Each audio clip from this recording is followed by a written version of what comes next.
Yes, just remember. Good evening, everyone. So many good friends. There are some I missed saying hello to. I apologize. I was busy talking about the service. So actually, welcome to the seminar series of Western Galilee College, the Holocaust Studies Program. We started this during COVID, and we are still running. Now Verena is the director organizing the whole project, but we let her off speaking, opening today because she's one of the speakers. I will say that coming from the Galilee, we had several difficult months the last months, but actually students came back to the college now and we teach in person. So this is the first time we've seen the students in person in a long time. So students are coming and we meet them and there's a nice atmosphere at campus. The war still goes on. We still have students doing reserve duty and family members doing reserve duty, but in the north, it's quieter now. So for now, it's more quieter in the north. And we are where I live in Maalot, school children only started the school year now. They actually had 2 weeks of school and then they stopped having school until now.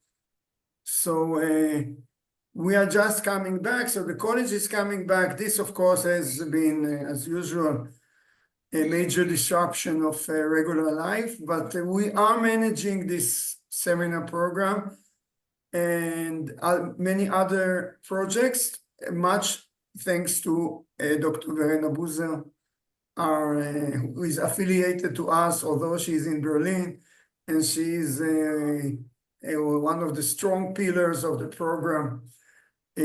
So thank you, Verena.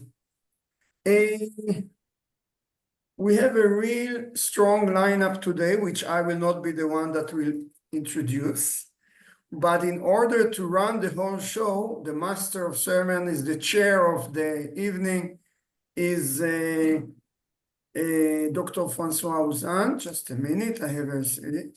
So Dr. Françoise Ouzan is a friend of ours, a colleague, and a leading researcher. He's a senior research associate at the Goldstein-Goren Diaspora Research Center of Tel Aviv University. Her work focuses on the history of Jewish communities, post-Holocaust migration, identity, and anti-Semitism. She authored and edited multiple books, including the last ones is How Young Holocaust Survivors Rebuild Their Lives from 2018, and True to My God and Country, How Jewish Americans Fought in World War II. Both books were published in the collection Studies in Antisemitism in Indiana University Press. I will say that I admire Françoise for writing a book about war doing war.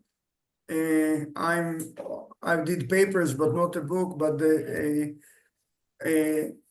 we are one of the only nations in the modern Western world experiencing a war and writing academic work, which is really amazing. So Françoise, the floor is yours.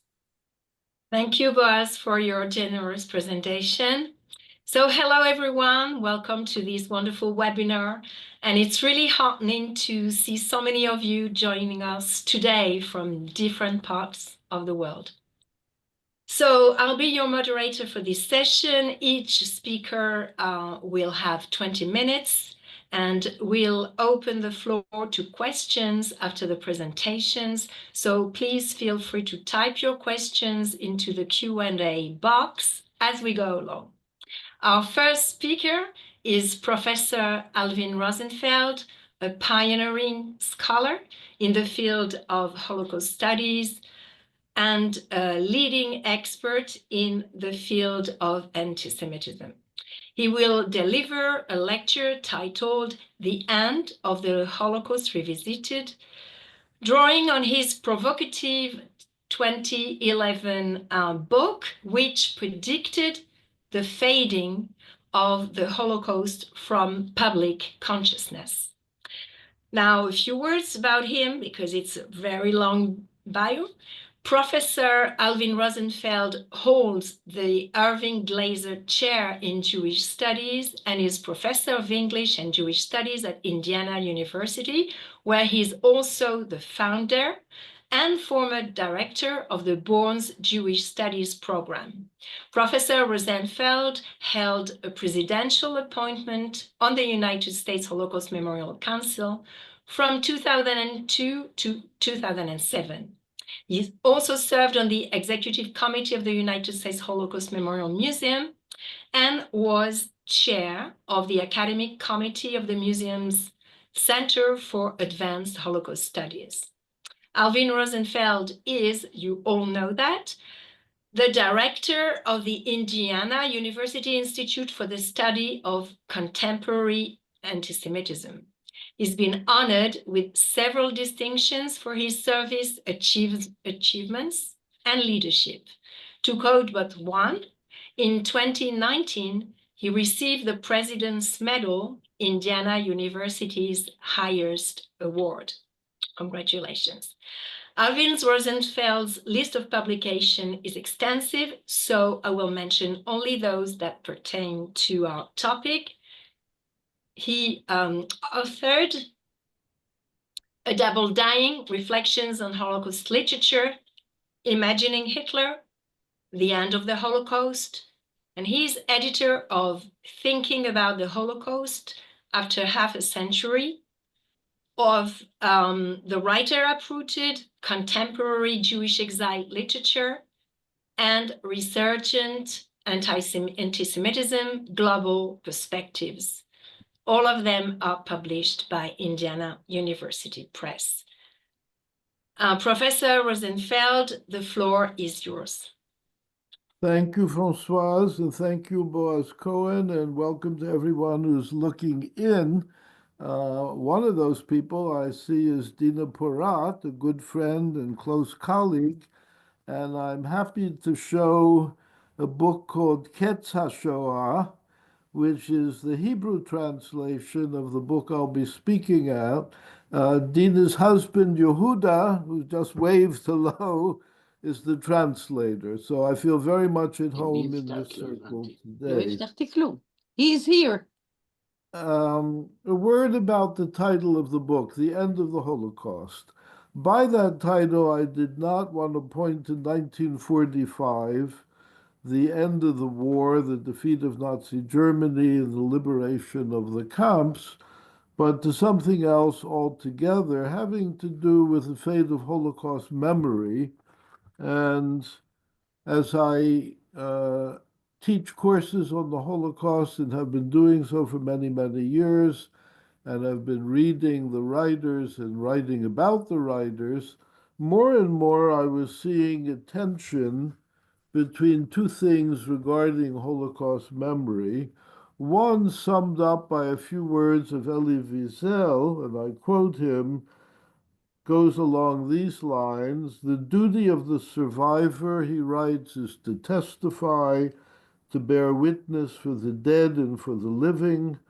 To forget the dead would be akin to killing them a second time. And Wiesel, as we know, devoted his entire life in the post-war period to making sure that the dead would not be forgotten.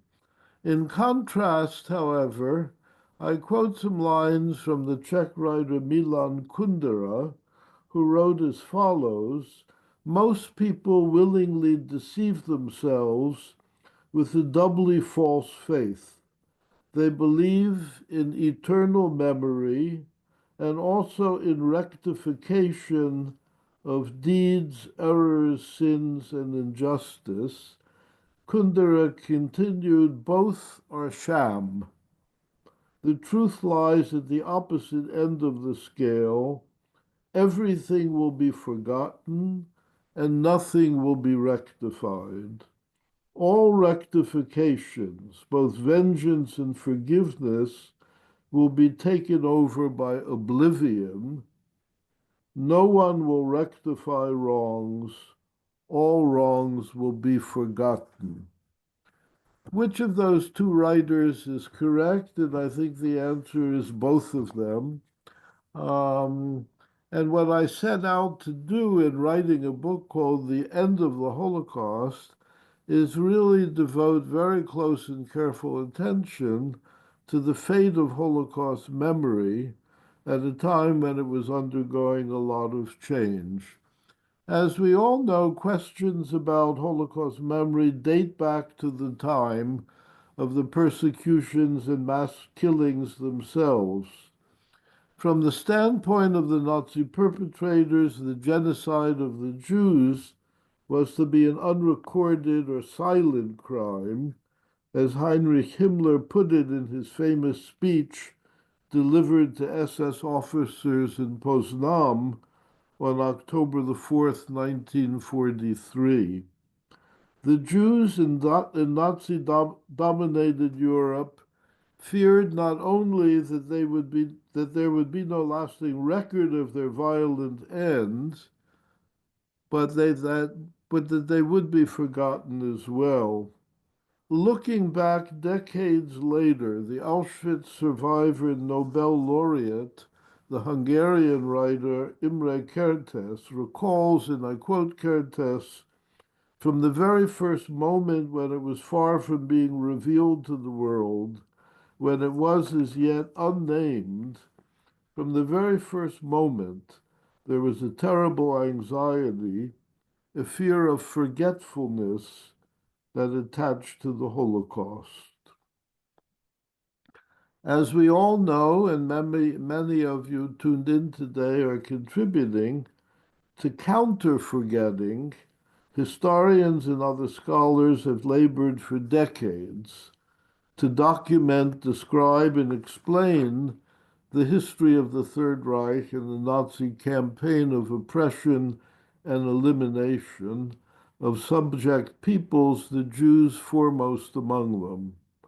Their work has been invaluable, and yet Primo Levi was right when decades ago he foresaw what he called a war against memory, a falsification of memory, a falsification and negation of reality itself.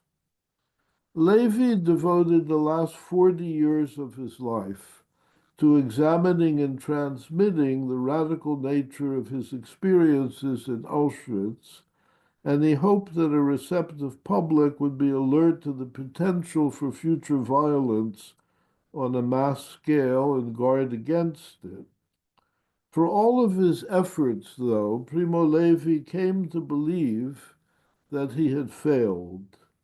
The despondency that marked his last years was at least partly owing to his sense that his work simply didn't matter, that it was marginal to the concerns of the younger generations who preferred to remain oblivious to his warnings that what had happened can happen again.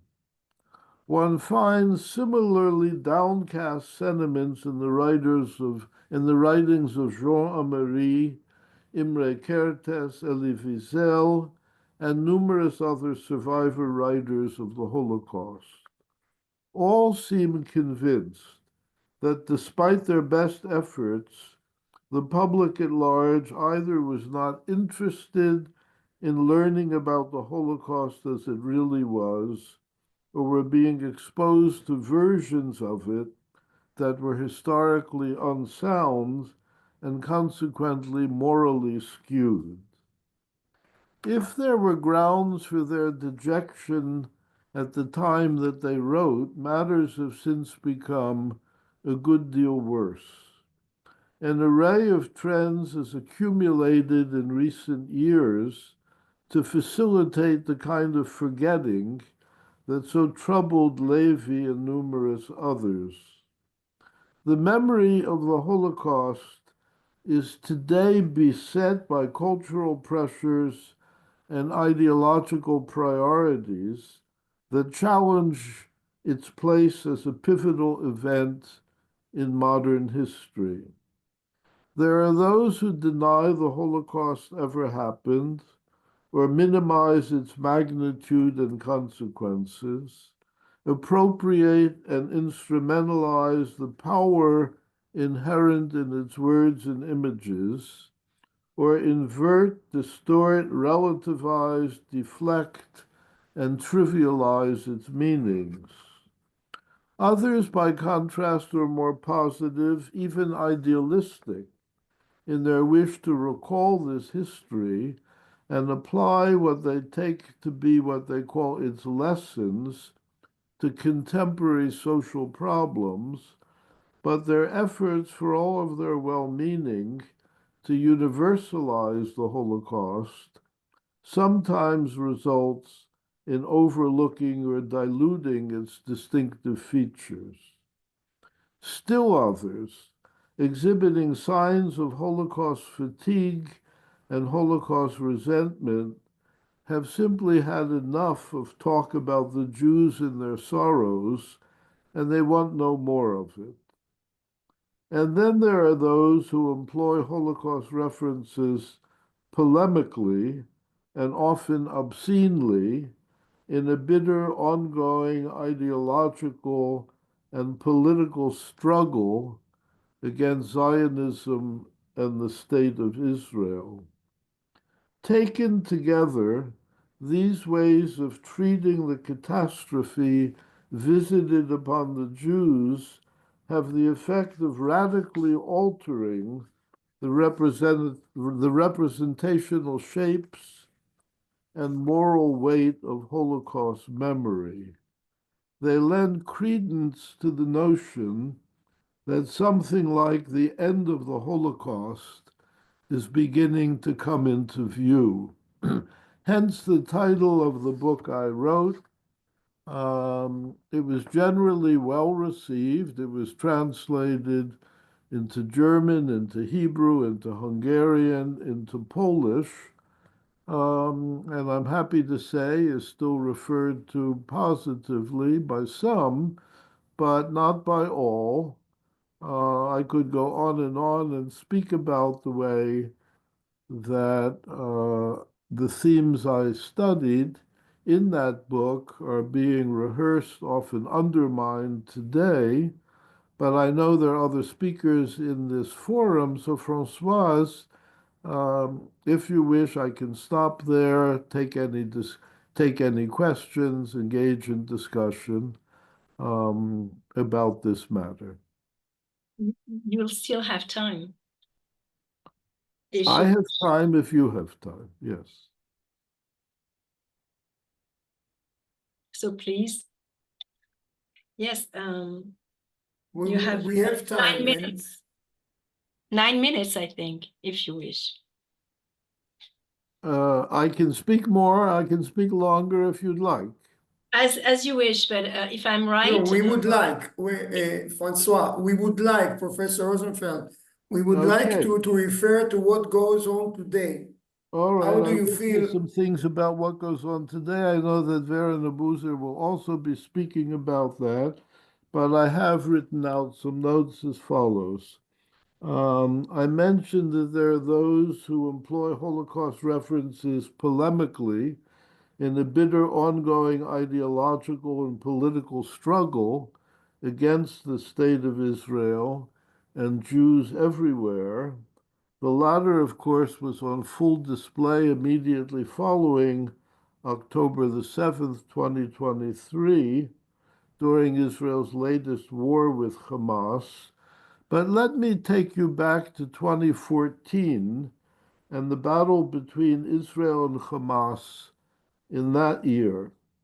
In addition to angry demonstrations in European cities featuring such slogans as Hitler, you were right, and Jews to the gas, references to the Holocaust were a prominent feature of the anti-Israel invective employed by Palestinian leaders and others who lined up with them in denouncing Israel as what they called a fascist state, an evil state, a genocidal state, a Nazi state, etc.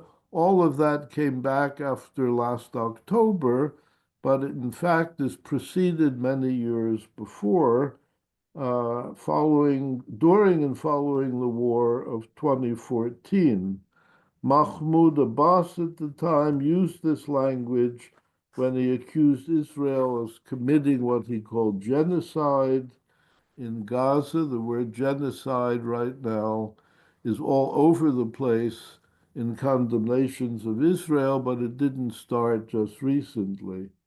Commenting on the Gaza war of 2014, Hamas's political leader at the time, Khalid Mashal, claimed Israel was carrying what he called, I quote him, a genuine Holocaust in Gaza, and he charged the country, I quote him again, with replicating what Hitler did years ago. Turkish Prime Minister Erdogan went him one better, stating that Israel's conduct in 2014 amounted to what he called, I quote him, a barbarism that surpasses Hitler. Many others have been similarly unrestrained, charging Israel and its leaders with being descendants of the Nazis who worship Hitler's ways and imitate him in all the Holocausts that the Israelis have been perpetrated. Some at the time, 2014, actually proclaims Israel guilty, and I quote, of murdering over 2 million Palestinian children. And still others stated that by calling Israel Nazi, sadist, and fascist, they were letting it off lightly. One person who was determined to not let Israelis off lightly in 2014 teaches at Columbia University. His name is Professor Hamid Dabashi. He holds a chair in Iranian Studies and Comparative Lit at Columbia, and writing in August 2014, Professor Dabashi referred to Gaza as what he called a concentration camp, and then he added the following: after Gaza, not a single living Israeli can utter the word Auschwitz without it sounding like Gaza. Auschwitz, he continued, as a historical fact, is now merely archival. Auschwitz, as a metaphor, is now Palestinian. From now on, every time any Israeli, any Jew, anywhere in the world, he continued, utters the word Auschwitz or the word Holocaust, the world will hear Gaza, and that was in 2014. I remind you that the number of fatalities in that war was something like 2,100, a third of them combatants. Needless to say, that's not the equivalent of Auschwitz. But given the radically disparate nature of what happened in those two places, one, the Nazi camp that Primo Levi, Elie Wiesel, and so many others have written about, namely a genuine site of genocidal mass murder, Gaza, the site of an intense but relatively minor war in 2014, a much more intense and more destructive war today. Nonetheless, any comparison between them is simply not credible.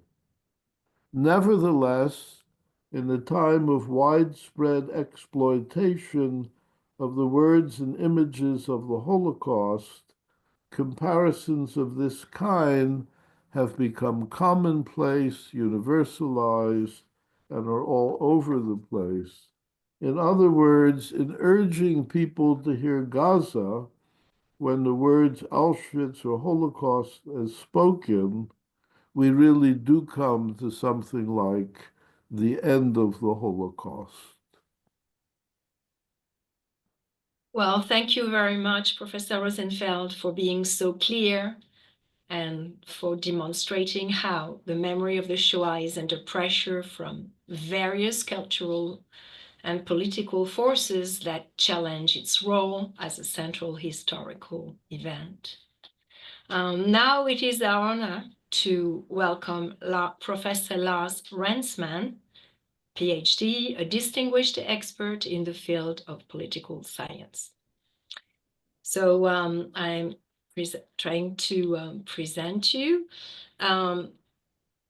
Lars Rensmann is professor and chair of political science and comparative government at the University of Passau, Germany. From 2016 to 2022, he was professor of European politics and society at the University of Groningen, the Netherlands, where he also served as the founding director of the Research Center for the Study of Democratic Cultures and Politics. Prior to this, Rensmann taught at numerous universities, including John Cabot University in Rome, the University of Michigan at Ann Arbor, the University of Vienna, Haifa University, Yale University, and Freie Universität Berlin. His research focuses on crises of democracy, authoritarianism, populism, the radical right, anti-Semitism, global comparative party politics, critical theory, and global political theory. His work has been published in numerous peer-reviewed journals, including Politics and Governance, European Politics and Society, the Journal of Contemporary European Studies, and Perspectives on Politics. He's also the author and editor of 4 special issues and 15 books, including Gaming the World with Andrei Markovits, Arendt and Adorno with Samir Gandesha, The Politics of Unreason, The Frankfurt School and the Origins of Modern Anti-Semitism, and Politics and Resentment, Anti-Semitism and Counter-Cosmopolitanism in the European Union with Julius Schatz. His lecture is titled Downplaying Antisemitism, the Jerusalem Declaration. This is what you see right now. So, Professor Rensmann, we do look forward to your presentation. The floor is yours. You are on mute, Professor Lars, and you are on mute. You are on mute, Professor. Unmute you. Be okay, fine. Should it be good now? Can you hear me now? Yes, okay. Fine. So thank you so much for the wonderful introduction, and I also want to thank Dr. Cohen and Dr. Boaz for making this possible here tonight. I'm honored to be here with you. This will be, of course, also a short lecture, as this is we have such a wonderful cast of colleagues here to discuss the issues at stake. What I will add is something on the so-called Jerusalem Declaration. Now, before I start, I need to make a little note, because I first published an article on this Jerusalem Declaration in the spring of 2021 in response to this declaration that came out with a splash in some media outlets and was then received broadly in various media, but also in the academic world. And I thought, and I told myself, okay, I write this once, and this should be done, because academically this is such a flawed document. It is so incoherent, useless in many ways, that you wonder how you can put a document like this together and then make a big claim about it. So the reason why I'm talking about this is not for academic reasons, because academically this is something that should not have received any kind of leverage or response. But unfortunately, as it is in the contemporary world, and even more so after October 7th, the Jerusalem Declaration, with all its false and problematic claims, has received a broad resonance in the academic world and in the media world. And so because of its political leverage or its political resilience, I have to continue to talk about it. And I said many times, I'm not going to talk about it again. And so here I am again, after Dr. Boaz asked me, I'll talk about it again. I'm going to skip talking about the IRA definition, because the IRA definition is the starting point. The fact that overall in many institutions in Western liberal democracies, not just on the political level, not just on the level of the European Parliament, but also intermediary organizations have accepted the IRA definition of anti-Semitism, which is a fairly, it's an definition. I mean, I would define things differently when it comes to anti-Semitism, but that's the nature of social research. Every social researcher has a different definition, and that's somewhat contested. But this is not the issue at stake here. The issue at stake is not that the IRA definition as a definition could be framed differently from perception of hostility against Jews or something else. The issue is in the examples that the IRA definition provides, really, and these examples include, first and foremost, examples such as, and very much on the level of contemporary anti-Semitism research, denying the Jewish people the right to self-determination, as in the State of Israel, applying double standards by requiring of it a behavior not expected or demanded of any other democratic nation. I would even say beyond the IRA of any other nation, because none of these double standards are applied in a similar way to other nations. Using the symbols and images associated with classical anti-Semitism to characterize Israel or Israelis, and drawing, we just heard about it from Professor Rosenfeld, drawing comparisons of contemporary Israeli policy to that of the Nazis. These are the things to which a lot of people who define themselves as anti-Zionists or critics of Israel object to, that the fact that ultimately these elements, for example, equating Israel with Nazi terror and the Holocaust, is something that classifies as anti-Semitism. And this is this kind of public perception that this would curtail to some extent free speech on Israel, and would be somehow illegitimate use of anti-Semitism. So what we're facing is, and that's the background, not just of the Jerusalem Declaration, but a flurry, a wave of political redefinitions somehow responding to this adoption of IRA in many cultural and political and societal contexts, are definitions that try to go back and deny that there are modernized forms, that there are camouflaged forms, that there are institutional and cultural forms of anti-Semitism.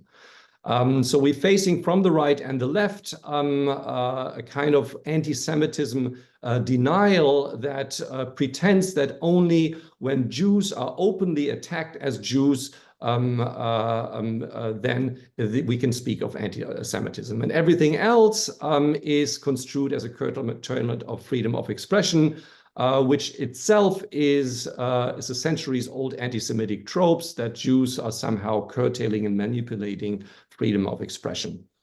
So the contemporary background when this emerged was first and foremost BDS. Of course, now there are other players, actors, stakeholders in this debate beyond BDS. But generally, what still remains with us is to have redefinitions of anti-Semitism, which are not in accordance with contemporary scholarship, but which aim to articulate anti-Semitism without being criticized for it. We're never talking about banning or this whole curtailing debate. We're just really talking about, we don't want to be criticized for making anti-Semitic statements when we make anti-Semitic statements. So the main mechanism here behind the Jerusalem Declaration is to construe not anti-Semitism as a problem to which we need to sensitivize, as we would sensitivize towards racism, cultural racism, modernized racism, camouflage racism, but the anti-Semitism charge is construed as the main problem. So when anti-Semitism is raised, it is allegedly pursued in bad faith, and anti-Semitism is seen as being an instrument that is weaponized. So instead of sensitizing towards anti-Semitism, most of these political redefinitions that are kind of assaulting the IRA definition, it's not about, again, wordings of definitions. It's really the political intent here, the political attack that the anti-Semitism charge is the real problem. And this leads to ultimately a denial and trivialization of anti-Semitism, which in itself is an element of anti-Semitism. Denying and trivializing anti-Semitism, desensitizing towards anti-Semitism, downplaying anti-Semitism is part of anti-Semitism and has always been part of anti-Semitism. So basically denying Jews who raised the issue of anti-Semitism that this is anything to be taken serious. So what we're facing is actually from those who are claiming that anti-Semitism is weaponized is a politicization on their own, a politicization of parts of anti-Semitism research that is included, although we shouldn't go too far when we look at the probably most important journal on anti-Semitism, which is Anti-Semitism Studies, which comes out with Indiana University. That journal, 28 of the 30 people on this editorial board have not supported the Jerusalem Declaration, only 2 out of 30. So it's a very marginal position in serious anti-Semitism scholarship to support the Jerusalem Declaration. But within the small circles of anti-Semitism research and beyond, it finds some resonance. And once again, it politicizes anti-Semitism research in this direction with the goal to minimize and downplay anti-Semitism. When we look at the JDA more closely, we can see that in this initial document, 200 people from very diverse professional fields, numerous intellectuals and political activists from the US, Germany, and Israel declared with this document their academic authority on the subject. Ironically, because clearly this is a political manifesto, and it even is not very, it's not really hiding its political character. It's not something that you need to really detect. They do this kind of make a double claim. They make their very outright political claims, yet at the same time, they claim academic authority. So they merge both politics and academics quite clearly. And we can even see it in the title. This is not a Jerusalem definition as opposed to the IRA definition. It's a Jerusalem declaration. A declaration is a political document by its nature. Now, so on the one hand, they create this academic charges against the IRA, that IRA allegedly is unclear, blurring the difference between anti-Semitism and legitimate criticism of Israel and Zionism. At the same time, the IRA allegedly delegitimizes Palestinians, the voices of Palestinians, and curtails freedom of expression. So on the one hand, they claim we have academic authority, when actually a very, very few, a tiny minority of these 200 who signed this were actually in any way involved in anti-Semitism research.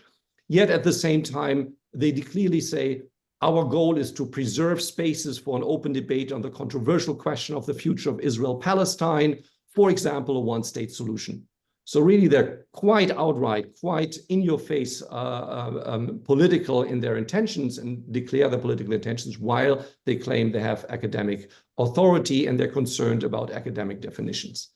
Now, as an academic definition, as I said from the outset, the Jerusalem Declaration is incredibly weak and problematic. Starting with their own definition, and here I do go a little bit into wording, they say anti-Semitism is discrimination, prejudice, hostility, or violence against Jews as Jews. Nothing can be more unclear than that. Because if you claim it's only about Jews as Jews, you can interpret this one way on the semantic level. And you can say, well, if it's only Jews as Jews, Jews as Zionists, you can attack them freely as ever you like. You can say, bombs on Tel Aviv, wonderful. You're not attacking Jews as Jews, so it's not anti-Semitism. That would mean basically most phenomena, anti-Semitic phenomena in the contemporary world are not anti-Semitic. If you mean it differently, if you mean it's actually something that is directed against Jews because of Jews, why didn't you write it then? It's easy to clarify it. If you write, it's anti-Semitism is discrimination against Jews because they are Jews, it's in a whole different matter. And it says, okay, because they are Jews, they are attacked. But as Jews, leave this completely open if you only mean it semantically or if you mean it substantively. So this definitional profound incoherence could imply the outright denial of any camouflage forms, because anti-Semitism then can be interpreted exclusively as an attack on Jews as Jews, not because they are Jews, which allows all kinds of anti-Semitic statements just by replacing Jews with the term Zionist, for example. So the question would be, is this then kosher if you just basically make anti-Semitic statements while replacing Jews with Zionists, which is something that many anti-Semites do today, and instantiations of anti-Semitism repeatedly do that. Or if you wish the death on all Israelis, is that no longer anti-Semitic? According to this definition, yes, we can apply this definition and basically exonerate virtually all forms of anti-Semitism that exists. So it's really like from the very onset, from the very definition, I'm not even getting to the examples, I get there in a moment, a deeply problematic and weak form of defining anti-Semitism. They add to blur things further and making them even less compatible with any kind of social science or social research standard. They say in order to evaluate if a phenomenon is anti-Semitic, we have to include factors such as identity or intention. Now, finding out the intention behind someone's statements, I very often don't know why I do certain things, is a very problematic endeavor in the social sciences. You need a lot of, you can do qualitative interviews, in-depth interviews to kind of reconstruct intentions. But in order to define a phenomenon based on that kind of research, you basically make cardinal sins of really bad social science, because you're, instead of distinguishing what you want to explain, you actually merge the explanandum and so the explaining and the explanandum. So you merge what you want to explain and the explanation. So they basically say like, oh, only if in our view, the intention was not really there to say something anti-Semitic, it's not anti-Semitism. Or if the identity of the speaker is whatever, Palestinian, then it's not anti-Semitic. The intention behind a statement allegedly is important. The identity of the speaker is important and has to be taken into account when assessing when a statement is anti-Semitic or not. Again, that is, on so many levels, I could go into more detail, bogus social science and not useful for any kind of definition of any social phenomenon. Another aspect they want to introduce is context and perspectives that are supposed to clarify when an anti-Semitism is anti-Semitic or not. In reality, it opens the JDA to complete arbitrariness, because you can always say, oh, it was meant differently in a different context. I think it was with good intentions, the anti-Semitic things that were said, so they're not anti-Semitic, or because of his identity, it cannot be anti-Semitic. Also, Jews, as Professor Rosenfeld has shown in one of his studies, can say anti-Semitic things, of course, because anti-Semitism is a social phenomenon in the social world, and only because of your identity, that doesn't stop you from saying things that can be prejudiced or resentful. So instead of clarifying the IRA, it actually blurs all boundaries, which once again shows this is not about an academic clarification, because academically, really, it wouldn't really be worth the time speaking about it. What it is a political manifesto that tries to reduce the scope of what is anti-Semitism, opens up the possibility to basically downplay camouflaged and other forms of anti-Semitism. In the guidelines, the Jerusalem Declaration adds to its definition, it rejects the distinctive nature of anti-Semitism, its unique redemptive world conspiracy, what anti-Semitism constitutes and differentiates anti-Semitism from racism or other forms of racism. It reduces anti-Semitism to a subform of racism, Yes, of course, anti-Semitism has overlap with racism in some sorts, but it is also a distinct phenomenon. But the JDA basically presumes that anti-Semitism is a subform of racism, and the fight against anti-Semitism is allegedly inseparably linked to the general fight against all forms of racist, ethnic, religious, and gender-specific discrimination. So Jews who become the object of anti-Semitism following the logic of the Jerusalem Declaration should by implication not address anti-Semitism without also, for example, the fight against racism or gender-specific discrimination. The general trivialization that we find in the Jerusalem Declaration of the specificity of anti-Semitism, I always write anti-Semitism without a hyphen, by the way. It's just the autocorrect that sometimes changes it back to anti-Semitism with a hyphen, is coupled with an explicit relativization of specific dimensions of anti-Semitism. The nature of anti-Semitism, they do say that there are some peculiarities, once again, a kind of very passing formula. The nature of anti-Semitism is a world-explaining, phantasmagorical, and personifying narrative, conspiracy narrative. So generis is denied in the Jerusalem Declaration. They do make thin reference to potential codes and camouflage, but really the guidelines they provide largely obscure the view of any cultural, institutional, subtle, or camouflage forms of anti-Semitism. And what they do is something that's very striking, and what the JDA is known for is pointing out what is supposedly not per se anti-Semitic. Now think of this for a moment if you would write something about racism, a definition of racism, examples, and then guidelines, and you spend most of your time basically saying what is not racist. I've never seen anything like this, honestly. And I don't think that any of the authors of these, the 200 contributors of the Jerusalem Declaration would do anything like this, to create a document on racism and spending all of that time explaining what is not allegedly per se racist. Well, with anti-Semitism, that seems to be different. This is, of course, a major step backwards, both compared to the IRA guidelines and to anti-Semitism and racism research in general, that tries to sensitivize the public over time to more subtle forms and ways how anti-Semitism or racism adopts to political culture. So in contrast to critical and most empirical research on anti-Semitism, the Jerusalem Declaration denies institutional anti-Semitism. It would be logical to ask whether the authors would also deny institutional racism, and instead draws up a list of examples that are not per se anti-Semitic. With this list, the declaration calls for greater tolerance rather than greater awareness of anti-Semitic codes, which you would find in most other anti-Semitism research or racism research, where you try to sensitivize the public to the ways resentments are expressed in camouflage forms and subtle or institutional forms of discrimination. So things such as that Zionism is like National Socialism allegedly is not per se anti-Semitic. That the Jewish state is a unique case of settler colonialism and apartheid is allegedly not anti-Semitic.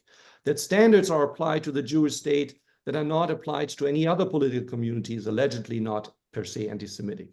That even the Jewish state between the Jordan and the Mediterranean should be eliminated or liberated from the river to the sea, from what, if not from Jews, is allegedly not per se anti-Semitic. All of this should no longer be considered per se anti-Semitic, so the anti-Semitic nature of those statements is denied, and we have this anti-Semitism denialism here as part, and really the driving factor, in my view, of the Jerusalem Declaration. They're refuting, of course, a lot of strawman arguments, claims that the Jerusalem Declaration, that the IRA doesn't make. It doesn't, for example, it's insinuated that all criticism of Israel is anti-Semitic. Of course, that's not the case. The IRA nowhere claims, in fact, it explicitly says, of course, you can criticize the Israeli government, you can criticize Israel, and that is not anti-Semitic. But these statements, of course, denying Jewish self-determination. Yeah. Time's up. Well, it is, but it's so. Okay. But maybe 2 you more can minutes. wrap it up. 2 more minutes. I read it out in 2 minutes. But Okay. but we are so eager to Okay. know more. So no, I'm almost done. So what I want to say is like and emphasize that really the Jerusalem Declaration is open about its political goals. It's a state speech act that at least implicitly serves to defend BDS and downplay anti-Semitism. It directly and indirectly, in fact, in the guidelines quotes the BDS and repeatedly declares things that are not per se anti-Semitic.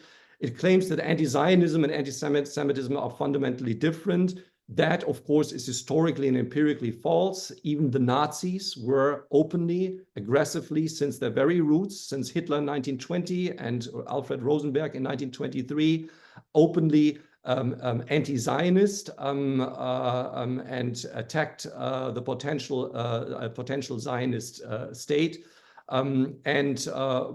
Moreover, in following up Professor Rosenfeld, even the genocide claim is as old as Nazi anti-Semitism. The Nazis frequently accused the Jews of genocide, and this genocide claim is part and parcel of the history of 20th century and now 21st century anti-Semitism. Studies show, of course, that hostility towards Israel is strongly related not only with anti-Semitism, but also with racism, including racism, by the way, against the Palestinians. So to sum it up, a manifesto that is the Jerusalem Declaration, not a contribution to clarify anything about the academic debates or definitions of anti-Semitism. It's a manifesto by political activists and some anti-Semitism scholars who ascribe authority to themselves as supposedly leading Holocaust and anti-Semitism researchers, which again, by a large margin, they are not. From a scholarly perspective, the JDA represents a major step back into the anti-Semitism as prejudice in research of the 1970s, not understanding the specificities and the camouflage forms of modernized anti-Semitism, as I call it. And the JDA is a political manifesto that seeks to politicize anti-Semitism research, ironically, in the name of academic rigor, of which it dramatically falls short. So I conclude here. We could, if there would be interest in the discussion, look at these various instantiations of declarations that we've seen in reference to GGDA, supporting GGDA, or which would be like this one by the SOAS Gender Studies Department way before October 7th, and it has even become worse after October 7th, that is full of the a range of anti-Semitic statements against alleged globally upheld Zionist terrorism and so forth, yet would not qualify as anti-Semitic according to the JDA. And that illustrates the very problem with this declaration. Thank you very much for your attention. Looking forward to questions. Well, thank you, Professor Rensmann, for sharing your interesting insights on the Jerusalem Declaration, particularly how it downplays veiled forms of anti-Semitism. Now we're turning to Dr. Verena Boozer. She will bring fresh perspectives to today's discussion. Her lecture is titled The Genocide Allegation by Holocaust and Genocide Scholars. Dr. Boozer is an associate researcher of the Holocaust Studies Program at Western Galilee College in Israel and a research assistant at the Potsdam University for Applied Sciences.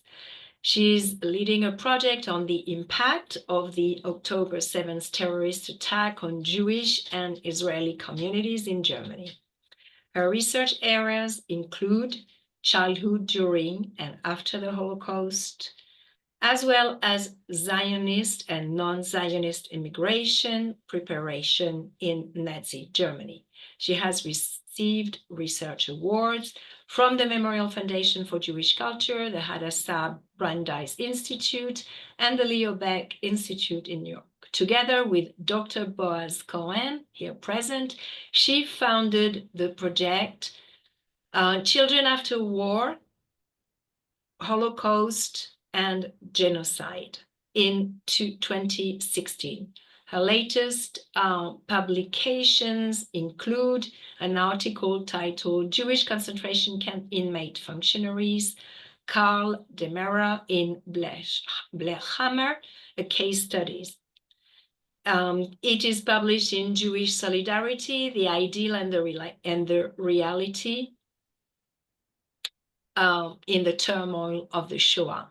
And that is co-edited by Dan Michman and Robert Rosett, published by Yad Vashem, of course.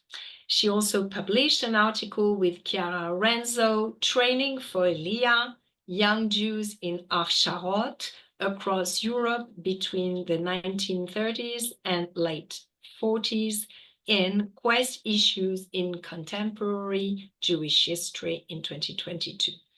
The floor is yours, Verena.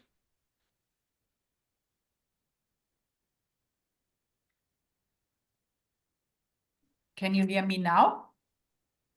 Yes, we can. Okay, super. And I hope you can see my PowerPoint because I don't see it here. It's fine. Okay, super. And it's the full desktop, yes? You can see it. Yes. Okay, super. So thank you, Françoise, for the introduction. I have to make a correction. I'm not the project head of this project on the impact of 7th of October. These are my colleagues. Okay. Okay. So the accusation of genocide is not new, as all of you know, in Israel's history and has been around since the 1967 war and the occupation of Gaza, the West Bank, and East Jerusalem. Since 7th of October, there's been a new development. Crucial arguments who speak in favor of a genocide in Gaza in the course of the Israel-Hamas war are being put forward by Holocaust and genocide scholars who see themselves as competent to make statements about the war in Gaza. Their expertise is worldwide taken as authority as such. In the following, I will present first findings about my research about this allegation, and because I followed it starting in October 23, because I was just curious what they would have to say. Let me see. Okay. So the general findings are, usually their statements are published in an eye. Verena, do a full screen for the presentation. Now? Yes. Okay. So usually the statements are made in an I as genocide, I as Holocaust scholar or so perspective, and they apply post-colonial vocabulary and theory. They use an uncritical view of the cause of the war in Gaza and the lack of source criticism. Usually they use Holocaust comparisons, which we heard by Alvin, which lead to Holocaust inversion, but they also apply genocide comparisons, and thus this leads to genocide inversion, for example, analogies to the Herero and Nama genocide. They apply new definitions of genocide. I will come to that in some minutes. And they are framing 7th of October and draw Hamas and its genocidal intention as resistance.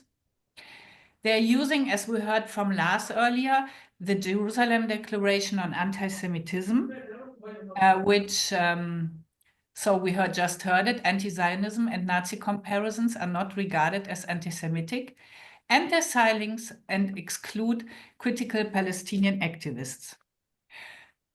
So, who are the scholar activists? Here are only some very prominent names. It includes Holocaust historians Omar Bartov, Rastigal Amos Goldberg, genocide scholar Dirk Moses, sociologist Martin Shaw, literary scholar Michael Rothberg, other Holocaust scholars like Victoria Sanford, Barry Trachtenberg, John Cox, Shmuel Lederman, Martin Levine. And if you Google it, they are publishing, they are among the authors publishing in the Journal of Genocide Research in the just 1 year ago open forum Israel-Palestine. Their activism did not start on 7th of October. All of them who speak about the genocide in Gaza or the alleged genocide in Gaza are initiators and supporters of the Jerusalem Declaration on Antisemitism. They set up the elephant in the room in summer 2023. They took They published and spoke out in the Historians Dispute, the Historikerstreit 2.0, and they are affiliated to the Network for Genocide Scholars INOX, International Network for Genocide Scholars. Since 7th of October, Holocaust and genocide scholars are at the forefront on anti-Israel activities. I give you only some examples. Our topic today, they determined the genocide in Gaza, like Rastigal, followed by Martin Shaw, Michael Rothberg, Amos Goldberg, or Omar Bartov. They sent a letter to Karim Khan already in October 2023 to issue arrest warrants, investigate Israeli crimes, and intervene to deter incitement to commit genocide in Gaza. They determine war crimes and crimes against humanity, and they promote a database with more than 500 quotes, which are said to prove the intent by the Israeli government. And an article about this was published on Al Jazeera in January 2024 under the title "Intent in the Genocide Case Against Israel is Not Hard to Prove." They are active at the United Nations and, as I said, in the Journal of Genocide Research. Usually, they apply an uncritical view of the cause of the war in Gaza. I give you some examples. Irrespective of the fact that the above-mentioned Holocaust scholars and genocide scholars feel competent enough to make realistic statements about the war and to go public with them, the question arises as how do they deal with the wealth of information describing the war in Gaza. Absent from their arguments are any reports from which it might be concluded that a critical examination of sources has taken place. For example, the Palestinian casualty figures in Gaza are apparently accepted uncritically and without question by these researchers. It is misleading that they are taken as fact despite extensive international criticism of their validity. The United Nations Office for the Coordination of Humanitarian Affairs has also unquestioningly accepted these figures, even though they do not distinguish between combatants and civilians. It was not until May 2024 that there was a major correction of these figures, no one mentioned this, which was barely discussed in the international community.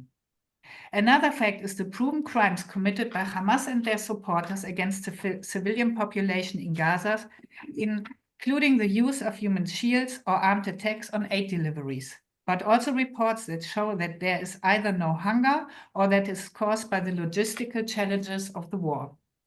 Hamas leadership itself has repeatedly stated that it's not responsible for protecting civilians. This is reflected in the misuse of civilian facilities, schools, mosques, and civilian infrastructure as weapon depots or launching rockets.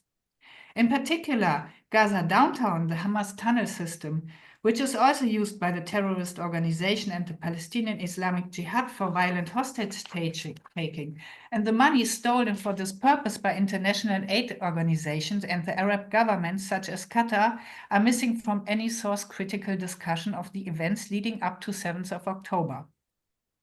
This includes the construction that 7th of October is directly linked to the founding of the State of Israel.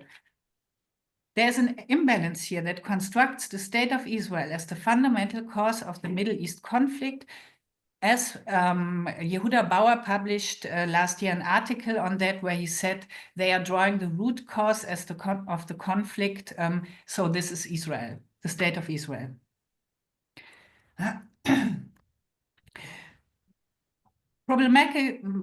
Problematic is the I or IS genocide as Holocaust scholar perspective and the charged vocabulary. It is their expertise as scholars as such, which is used to declare that they know what's going on in Gaza. And there is a massive influence of post-colonial theory. I give you only one example now. This was the first article which was published six days after the Hamas-led massacre, where you can see this vocabulary like mass violence against Palestinians, settler colonialism, Jewish supremacy, distortion of the Holocaust, weaponization was what Lars mentioned earlier, of anti-Semitism and the racist regime of Israeli apartheid. Social scientist Ingo Elber and anti-Semitism researcher Steffen Klevers, both German researchers, have examined and demonstrated on the basis of sources, which is important, that the concept of coloniality as the main criterion for viewing history and its uncritical application to the state of Israel and its history leads to systematic distortions. In summary, post-colonial theory argues that the global North has traditionally plagued the global South for at least 500 years, and that there are personal and institutional continuities in the power structures of Nazism, as well as a transfer of ideas that led to the Holocaust. And maybe all of you know the famous book From Windhoek to Auschwitz, which set the agenda. So I give you now one example of Holocaust comparisons which lead to Holocaust inversion. In the study of history, historical analogy, as opposed to historical comparison, refers to an approach that identifies similarities between past and present historical events and processes, and it's generally intended to provide rational evidence. In Holocaust studies, for example, it is common to ask about similarities and difference between, for example, the genocide of the European Jews and that of the Sinti and Roma, as well as their interdependencies. Analogies to the Holocaust, as all of you know, were applied during the COVID-19 pandemic, but also, as Alvin mentioned earlier, by the president of the Palestinian Authority, Mahmoud Abbas. For example, also in Germany. Holocaust inversion, to make a long story short, Israel are Nazis, IDF is SS, Palestinians are the new Jews. Example one, which I want to show you here, comes from an event at the United Nations set up by the UN Palestinian Rights Committee in December 2023, under the title The 2023 War on Gaza, the Responsibility to Prevent Genocide. And here is one example for an analogy where it is said that forced displacement, which is today called ethnic cleansing, is not in itself an act of genocide, but, and here comes the Holocaust analogy, historically has figured in genocidal processes, for example, during the Holocaust. It took the Nazis 2.5 years into the war of experimenting with various schemes to reach the final version of the final solution. Whoever wrote a study on this, I'm curious to read it because I never heard of a study about this topic on the experiment which led to the final solution. Example 2, it was Omar Bartov who, in his New York Times article, What I Believe as a Genocide Researcher, in November 2023, expressed, not for the first time, concern that genocidal intentions on the part of Israel could at any time turn into genocidal acts. At this time, he saw no evidence, but repeatedly, especially also in the German press, he gave specific examples of how it can be proven. In August 2024, he finally saw the crime of genocide fulfilled after the IDF entered Rafah. In an in an eloquent article in The Guardian, written from a first-person perspective, he spoke of genocidal acts, the content which he did not elaborate.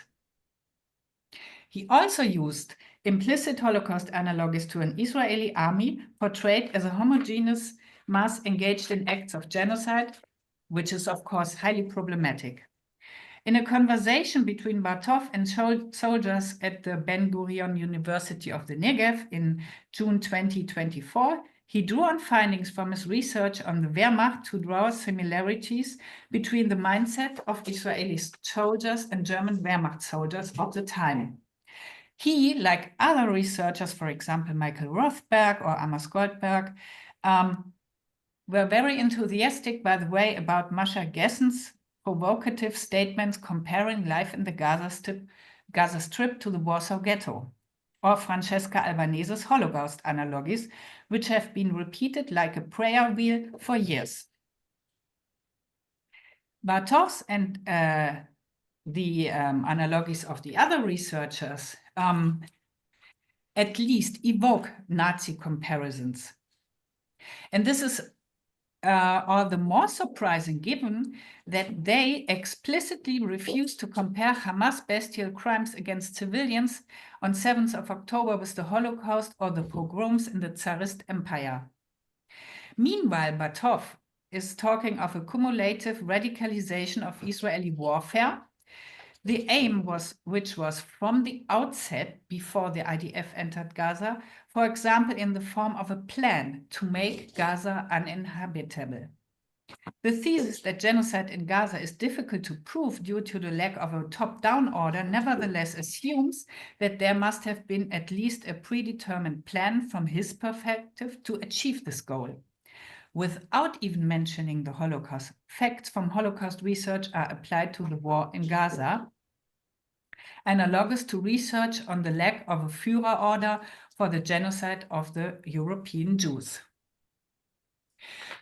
Which is what is also highly problematic is the other genocide comparisons. You always find comparisons to the Rwanda genocide, the genocide of the Armenians, the Yazidi genocide, but the biggest argument is also is always the genocide comparison in the course of the German genocide of the Herero and Nama in German Southwest Africa. For example, they applied the order to exterminate the rebels. This order was later taken back, which was given by Lothar von Trotter to exterminate the indigenous population.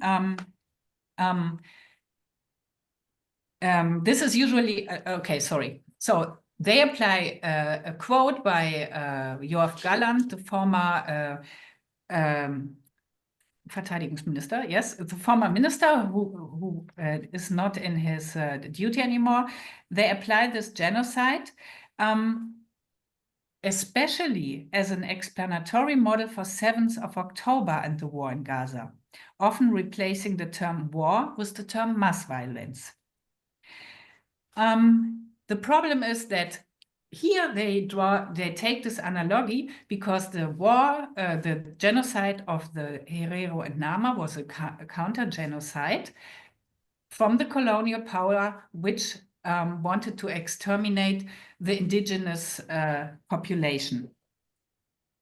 In my eyes, this is an exoneration of the Hamas massacres, and Palestinians are drawn as the native or indigenous people of Palestine. For example, in Rassigal's statement in December 2023, which I mentioned earlier, he spoke of deserts, which are usually used for genocides, as how he said it. And this was applied when they still thought about that the Gazan civilian population would be expelled to Egypt. And the comparison to the Herero and Nama genocide is the thing that the Germans then sealed the desert to murder the indigenous population. And as I mentioned before, this genocide analogy can be read as an exculpatory strategy for the Hamas massacres.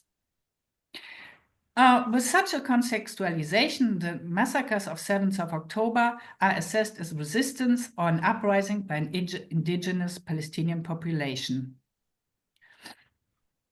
I give you here one example by Amos Goldberg from May 2024, where he speaks about the Herero and Nama genocide, and he speaks about colonial domination. Yeah, I will not read it out for you.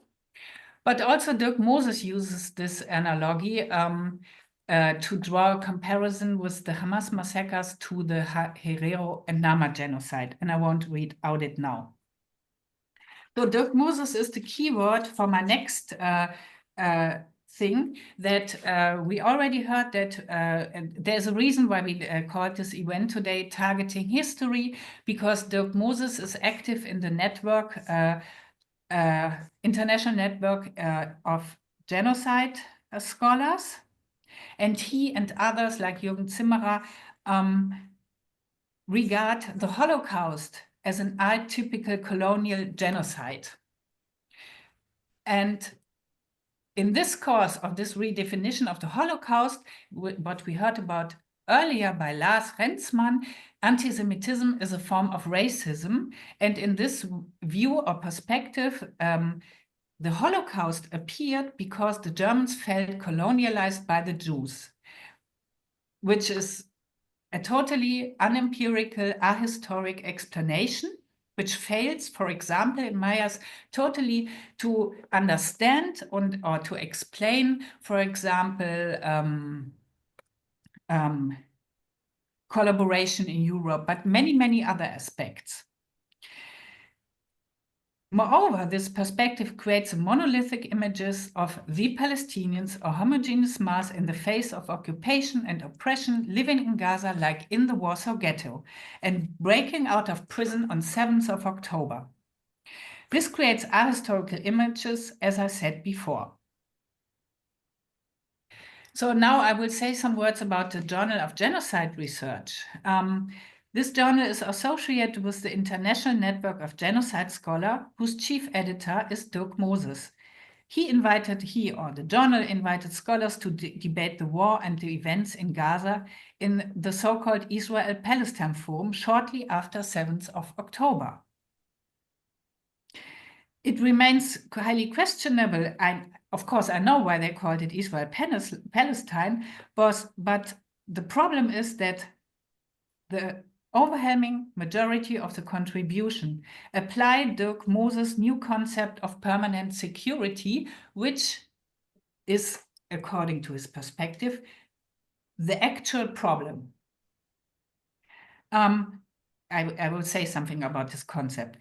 And all these contributions in this forum were intended to prove the alleged genocide in Gaza from a clearly anti-Israel perspective. The film, The Zone of Interest, stood as a metaphor for Gaza, and the forum attests a crisis in Holocaust and genocide studies. Just recently, there was published a paper by Amos Goldberg on the problematic definition of intent. The concept developed by Dirk Moses of permanent security should be mentioned. It is intended to replace the UN's concept of genocide. Permanent security is a utopia, according to Moses, that uses the instruments of genocide, war crimes, and crimes against humanity to murder countless civilians, especially in the global south and in the name of human rights. According to Moses' argument, this mass violence is classified as morally lower or is hardly discussed in the West. However, permanent security is also linked to settler colonialism, as its core component is genocide. Settler colonialism inherent is genocide. The network honored Moses with its Impact Award in 2023 for his, I quote, his insightful research on permanent security and his leadership as editor of the Journal of Genocide Research. And I make a long story short, Francesca Albanese also uses and applies the concept of settler colonialism, is also highly uncritical with the information which comes out of Gaza. And her report as of March 2024 is called Anatomy of a Genocide. And then we have this Gaza lecture series, which started in fall 2024. And then you find them again, like, for example, Francesca Albanese, Omar Bartov, and Dirk Moses. So I will come to a close now, but I would like to say something about the lawsuit by South Africa in The Hague. The statements, opinions, and views in the context of South Africa's lawsuit before the International Court of Justice are surprising by the Holocaust and genocide scholars. For example, Omar Bartov was open to the project that there is a lawsuit in The Hague. I quote him, "I see it as positive. An international committee of respected lawyers from different countries will discuss this on the basis of the UN Genocide Convention," end quote. And he added, I quote him again, plausibility of genocide means, which the ICJ has established, this is a mistake, it's wrong, that there's sufficient evidence that genocide may be committed or is imminent, end quote. Also, Amos Goldberg, Rassigal, or Dirk Moses argued similarly. I quote Amos Goldberg. On January 26, the ICJ decided with overwhelming majority that Israel may be committing genocide in the Gaza Strip, end quote. This is absolutely wrong. The paradox that the genocide is said to be plausible and the non-existence to call for a suspension of the military action or the order of ceasefire by the ICJ were probably deliberately excluded. Former president of the ICJ, John Donuge, felt compelled to correct the issue as the decision to implement interim measures was misinterpreted or used to defame around the world. And what she said in the end was, the court has never said, and I don't quote her, I say it, it has never decided, and she wanted to correct this, it did not rule that the claim of genocide was plausible. What the court said is was that the Palestinians have a plausible right to be protected. So what you find among these Holocaust and genocide scholars is the absence of any Palestine criticism, analogous of Israel criticism, what they always call for. Here's a quote by Ismail Haniyeh from October 2023, who spoke that Hamas and their allies need the blood of the civilians in Gaza. And I will not read out this, only one quote on the framing of 7th of October. Omar Batov, for example, said in the German press, most often in the German press, the despicable attack by Hamas must be seen as an attempt to draw attention to the plight of the Palestinians, end quote. Dirk Moses, Hamas breached the iron wall of the Gaza border. Amos Goldberg said something similar, and in the last days I've heard he's speaking about 200,000 deaths in Gaza. So in the end, what we heard about by Lars Rensmann, the JDA acquits anti-Zionism and Nazi comparisons of accusations of anti-Semitism. So it's not a problem that the Holocaust and genocide scholars, which I mentioned here, say in the end, I make a long story short, the state of Israel is a white colonizing apartheid state that is committing genocide in Gaza. And the most problematic thing is that the very people for whom they claim to speak are totally ignored. I have two quotes here by Gazan activists who apply source criticism, criticize the military operation by the IDF and the Israeli government, but there's no anti-Semitism. So maybe there's something wrong with the Jerusalem Declaration on anti-Semitism, as we heard. So I close now. The most important findings I list here. I will work on this more and more. And I want to say in the end, sorry, I was too long. Yeah, it was really hard to cut it, but we mentioned, or we named this event today, Targeting History, in honor of Professor Yehuda Bauer, who fought against Holocaust distortion and anti-Semitism.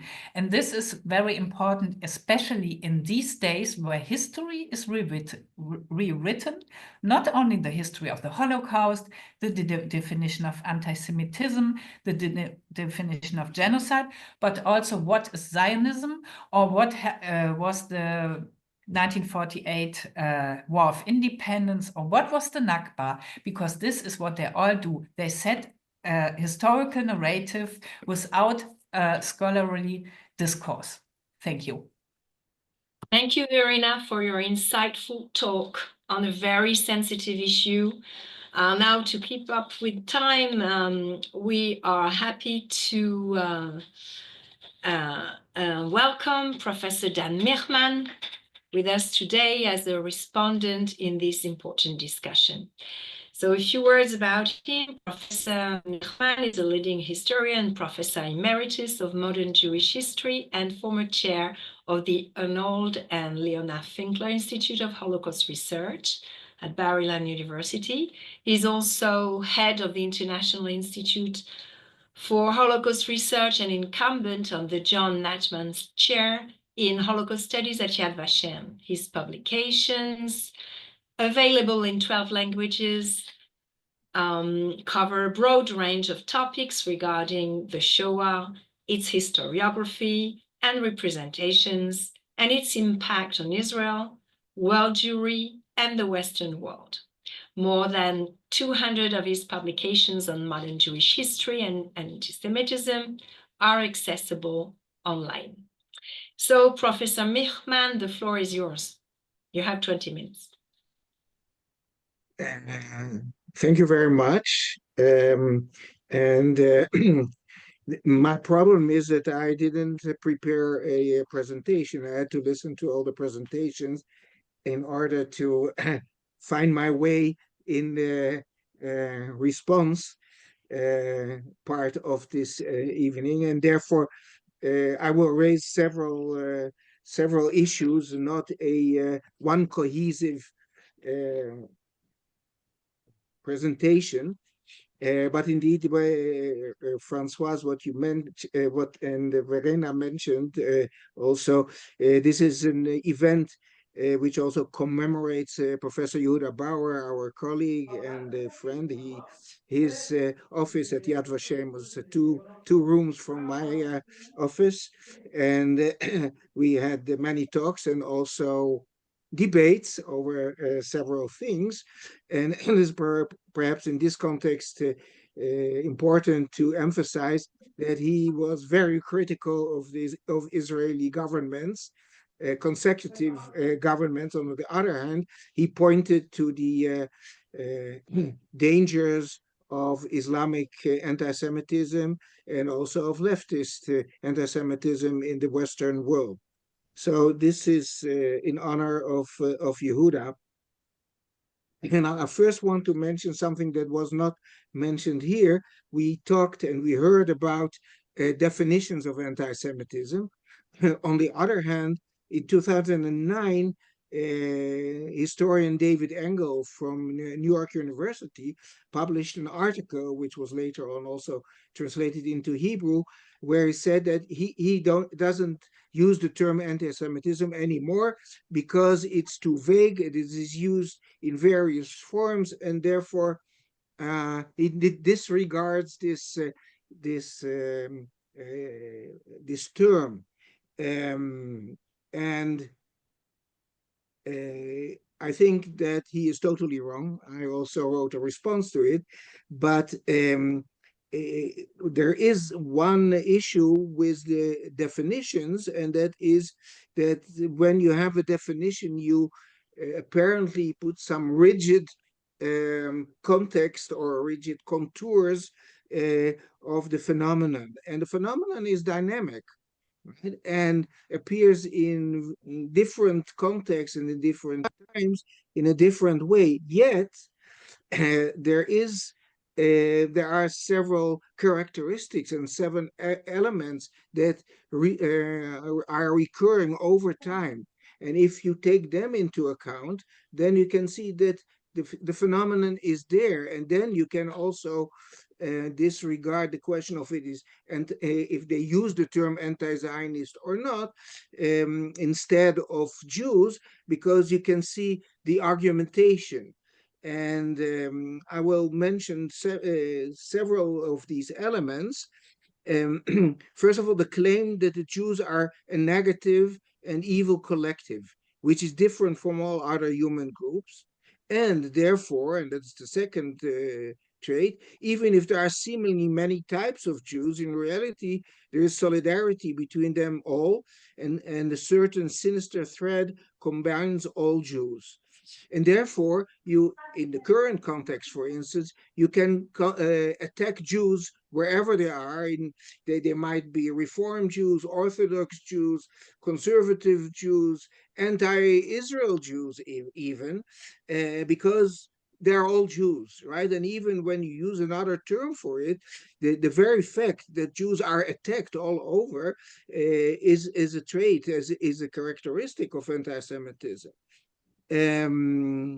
And then there is a basic difference of the Jews from all other negative human groups and enemies, is them being the obstacle for harmony, whether human, social, political, economic, and not just another problem of the many problems that exist.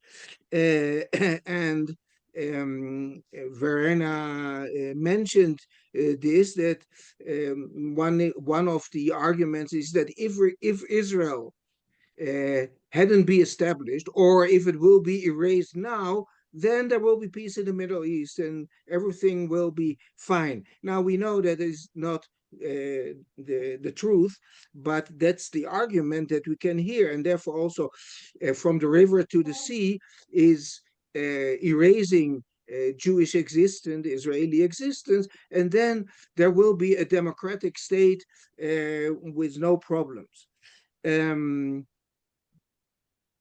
There is the claim that Jews are entirely rootless, right? So they also don't have an attachment to the land of Israel, to Palestine. The Jews represent a destructive principle. In the past, it was anti-Christianity, Bolshevism, capitalism, greed. And this is a principle of Judaism. Therefore, even if they are small in numbers at a certain place, the damage that it can and do cause is real and has an impact beyond their normal number of the percentage of the total population.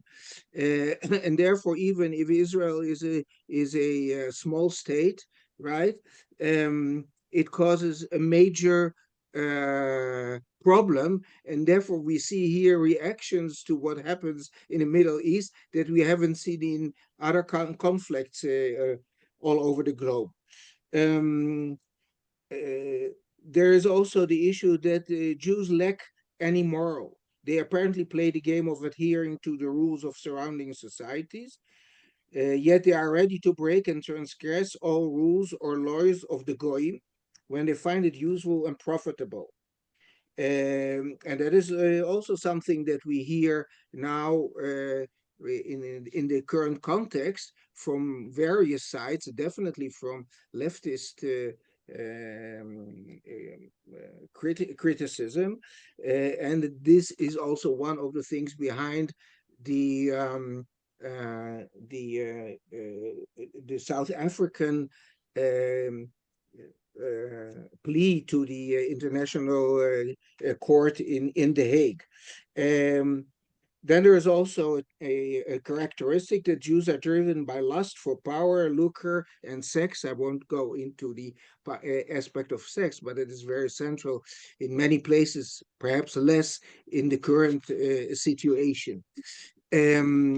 So this connects here in a way with the Professor Rensmann's presentation, that when you come up with a certain definition, or you try to limit the definition, doesn't mean that there is no anti-Semitism. And in a recent study by Professor Sergio de la Pergola, he said we have to look also at the aspect of the persecuted, the Jews, how they feel. And he carried out research in all over Europe in Jewish communities, and how Jews perceive the attack on them, and seeing it as anti-Semitism, even if different terms are used. Now, another aspect that I was raised by Verena Buser, and I want to relate to this a little bit more, is that historically the Holocaust research actually triggered genocide studies. So the concept of genocide, we know, is from by Lemkin from 1943 and published in 1944, and then embraced already in the Nuremberg trials, and then the United Nations Convention from December 1948. But there were no real genocide studies until the end of the 1970s, and were actually Holocaust scholars who developed genocide studies since then. By the way, one of the initiators of this trend was Professor Israel Charny, who just died several days ago, and afterwards Yehuda Bauer and others. But what happened since the 1990s is that there is a major stream in genocide studies that has turned against the centrality of the Holocaust. And this is very central also in some things that were raised here, but especially in what was called the catechism debate in Germany in 2021, which was unleashed by Dirk Moses. And in this context, there is a downplaying of the Holocaust. Okay, it was a genocide, but it is another genocide. And it was an interesting article by the late Australian genocide scholar Colin Tetz, in an overview of genocide studies, which he published in December 2011. And there he said that he senses an enmity in the camp of genocide scholars towards the Holocaust. So here we can see already also the political turn within an apparently scholarly circle. But there is more, I think, and that is that it has become common to define the Holocaust as the genocide of the Jews. Now, if that was the only aspect, or that is that the Holocaust is equivalent with the genocide of the Jews, then the Holocaust started in 1941. But the persecution of the Jews and the anti-Jewish enterprise by the Nazis started in 1933, and is much broader than the genocide itself. The genocide is a peak, but it's not the only part of the anti-Jewish enterprise. And therefore, also when we look at the anti-Semitic conceptualization that the Nazis had, and which exists also in other cases, is that it is more than just the existence of the Jews as a group. And here Professor Rensmann related to the JDA, it's not only the Jews as Jews, but the Jews, what the Nazis called the Jewish spirit. And we see also that nowadays things are defined as being Jewish if it's relating to all kinds of other things, and people see then a larger picture. It's not only the Jews as such. The Jews are the carriers of some destructive principle. And according to my understanding, the final solution, the genocide of the Jews, is one aspect of the Holocaust, which is much broader. And I cannot go into the particulars of this. If you are interested, I have some. I published it in various articles, and you can find it online. Now, one aspect has not been mentioned here, and I think it's important, and that's the issue of cartoons, right? If you look at cartoons in anti-Semitic literature in the 19th century, in the Nazi period, in Arab states, in all kinds of publications, also in mainstream newspapers nowadays, you can find recurring anti-Semitic elements. Because when cartoons try, of course, to draw attention and make things clear in a very simplistic way, and they use the characteristics of what is assumed to be Jewish. And then you can see a kind of ultra-Orthodox Jews. You can see the nose. You can the typical Jewish nose, which, by the way, there was at the beginning of the 20th century in Germany, Jews who wanted to fight against these stereotypes. They conducted a study where they showed that only 17% of the Jews have Jewish noses, and there are other groups who have Jewish noses and so on. But still, this is something which is deeply entrenched in the culture, and it is used, and therefore this anti-Semitic element exists and is transferred from one place to another, and helps to enhance anti-Semitic approaches. Now, I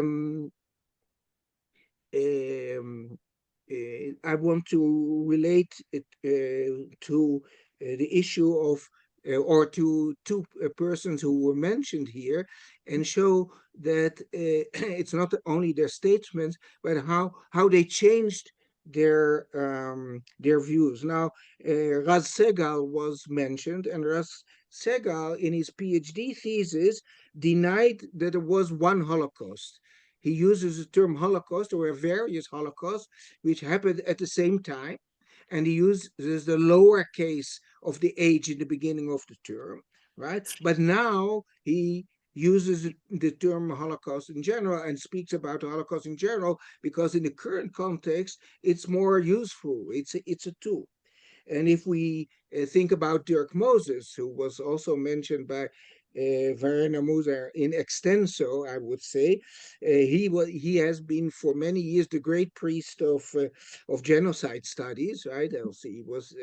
He is the editor of Journal of Genocide Studies, and he published a whole series of studies on genocides. Now, in the Oxford Handbook of Genocide Studies from 2010, he wrote the first chapter, which deals with Raphael Lemkin, who coined the term. And in this article, he has a sentence which is not needed actually for the whole article, for the whole chapter, but he says that Lemkin was definitely not a Zionist, right? Probably a Bundist, but he was not a Zionist, because, of course, a Zionist cannot think in terms of universalism. Now, shortly after that, James Leffler wrote an article showing that that Lemkin was a Zionist. And that was a problem for Dirk Moses, which resulted now in this book about the problems of genocide, and actually changing the concept of genocide in permanent security. So you can see how the political aspect here is part of the way these scholars have moved in the debates. So they're deeply involved in political action, and that is also what Professor Rensmann emphasized. And then they play with the concept that they developed themselves before. So we have this aspect. And the last point that I wanted to draw attention to is also the linguistic aspect. And because for nobody find a problem with the term Palestinians, right? It is used throughout. But if you go back a century, to Mein Kampf, for instance, and this was mentioned here in a different way, Hitler says at a certain point that the Zionists want to establish a Palestinian state in order to have a basis for their criminal activities. Now, a Palestinian state a century ago was a Jewish state, right? And the fact is that during the Mandate period in Palestine, the Jewish inhabitants were called Palestinian Jews. The Arabs were Palestinian Arabs, and if you read publications and letters from Palestinian Jews during those times, you find this term constantly mentioned. They had no problem with it. What happened is that in 1948, Israel was established, and the Palestinian Jews became Israelis. So the term was left open, and only since the 1950s we start to hear about Palestinians. For those of you who know Arabic, you know that in Arabic discourse until the 1950s, the term Palestinians was not used. The Palestinian, the term that was used was the Arabs of Palestine, and even the organization that was established in 1964, the Palestine Liberation Organization, Harakat al-Tahrir al-Palestine. It's not Harakat al-Tahrir al-Falastini. It's not the Palestinian liberation thing, but it is the liberation of Palestine, right? So, but this changed mostly since 1964 and afterwards the Six-Day War. So we have concepts and semantics that change, and people don't pay attention to the change, to these turns and changes in the semantics, and therefore these are ahistorical approaches. So there's much more to say, I think, but these are the points that I wanted to emphasize here, and as food for thought for all of us. And I'm sure that this is not the last webinar or discussion on contemporary anti-Semitism. Thank you. Well, thank you very much, Professor Michman, for offering such reflections that deepen our understanding of these sensitive issues. Now, I think I should turn to the questions, the Q&A. We have quite a few questions. I think I will read the authors of the questions, the name of the Ian Jaffe, concerning forgetting the Holocaust. Is the relevant question, who is forgetting? And if it is, then is the universalization of the Holocaust not one of the reasons for this forgetfulness? If so, can one not argue that the Holocaust is essentially Jewish history, and whether one likes it or not, the important thing is that Jews do not forget. Shall I read all the questions, Boaz? I suggest, if you look at your chat, I wrote you a personal suggestion how to bring all the questions together. Oh, okay. So I suggest we ask one question which summarizes most of the questions from the chat to each one of the speakers, and then we can say good night, because Yes. Okay. it's also on your Yes, I see. Yes. Well, yes, we have repetitive questions. Maybe we can address a question that is specifically addressed to Verena.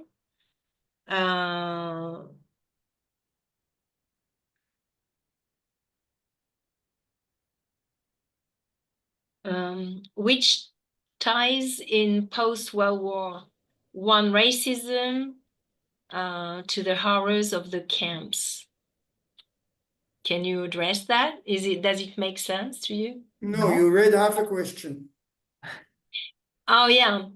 Hold on. For Dr. Busser, that's another question.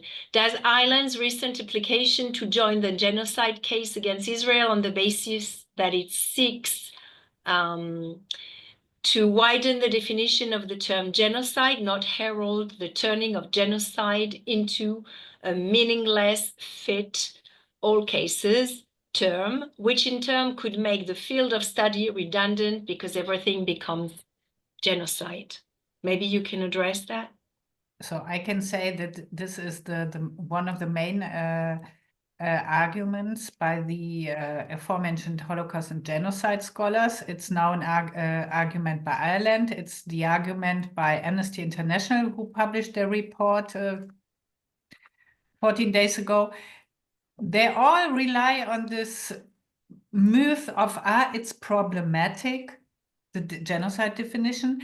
But I would ask the other way around. I would say, why is it so super necessary? Why is it inherent to your argumentation that there needs to be a genocide by the state of Israel? But this is repeatedly used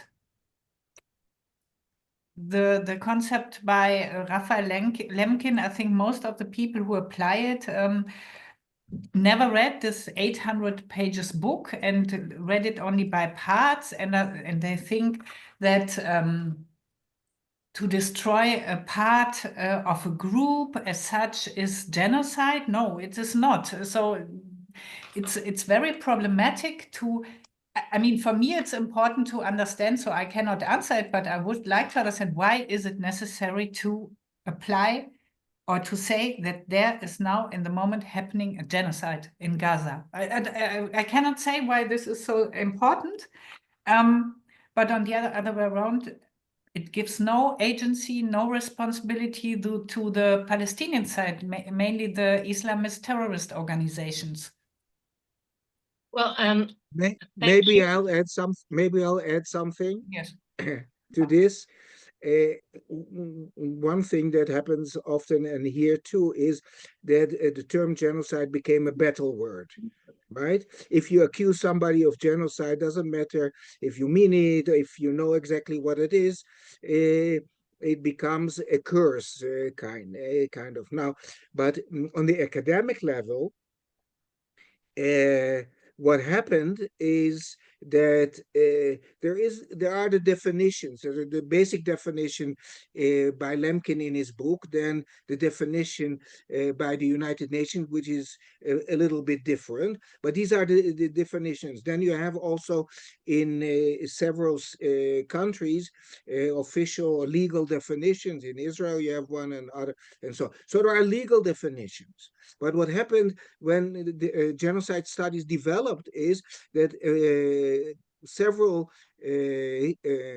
scholars came with the claim that the definitions are not precise, and they broadened or changed their definitions. In a recent book that I just happened to buy in Oxford last summer, by Adam Jones, Genocide, a Comprehensive Introduction, 4th edition, he brings 25 definitions of genocide, and they differ.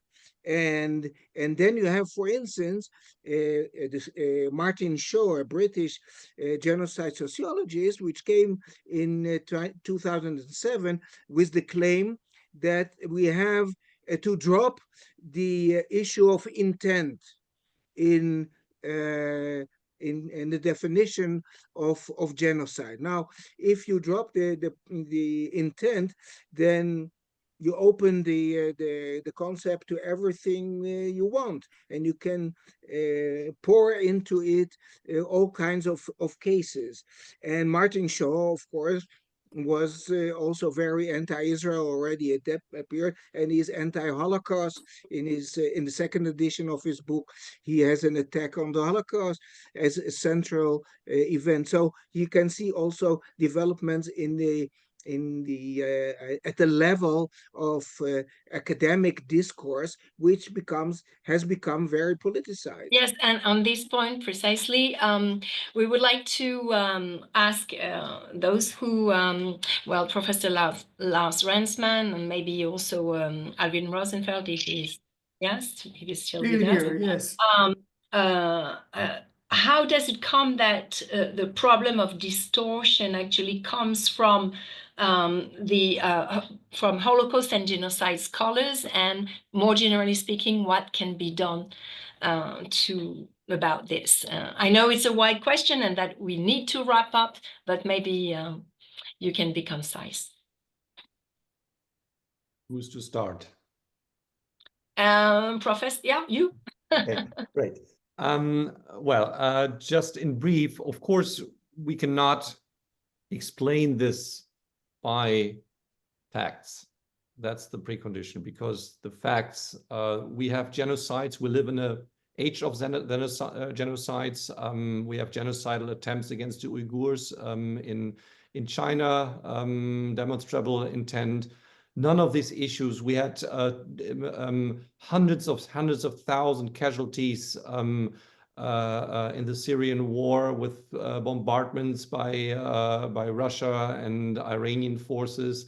We had in bordering regions civil wars with, you know, horrible, horrible crimes, and none of these scholars have written a word about it. There's utter lack of interest in anything, any massacres, mass-scale atrocities that are happening in Africa, just a few hundred kilometers away.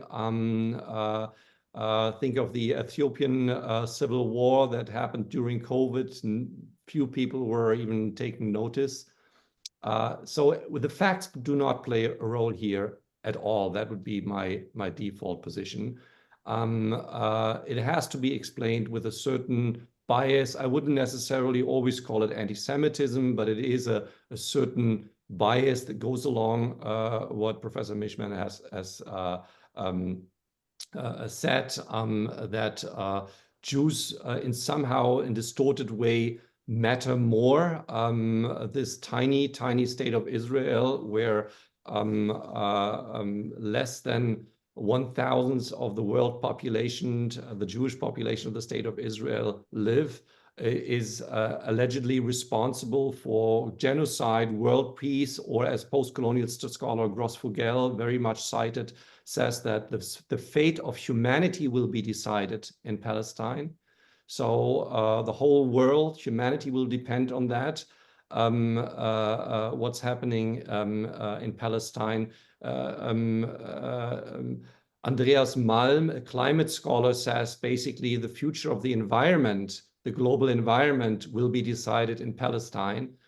This cannot be explained by any kind of factional, reasonable, logical argument, but we have to understand the psychology behind it. And at least part of that is a kind of identity politics, that there's some kind of distorted binary Manichaean worldview entrenched in some of the post-colonial discourses, entrenched in some of the kind of left-wing identity that if you are left, you're against Israel, things like that. Otherwise, this cannot be explained. It's not just the genocide charge, it's all these other charges. And it's also, as Verena Buser mentioned, the complete and utter ignorance about potential genocidal intent on the other side.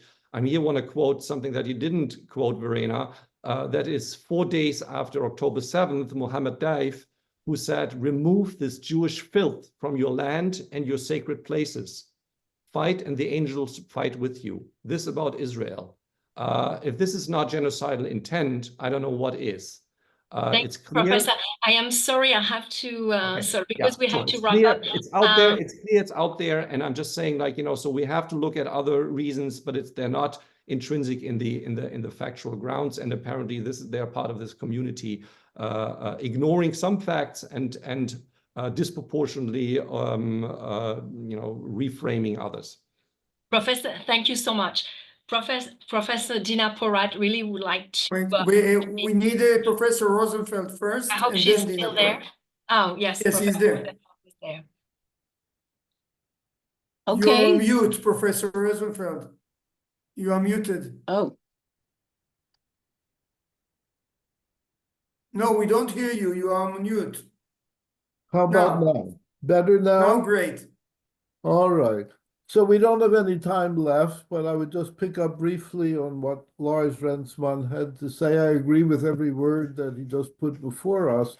What we're missing is, in fact, a psychological understanding of the appeal of these charges. Every charge of genocide, apartheid, Nazism, Holocaust against the Jews, every charge is a libel, every charge is a smear, and yet it has huge appeal.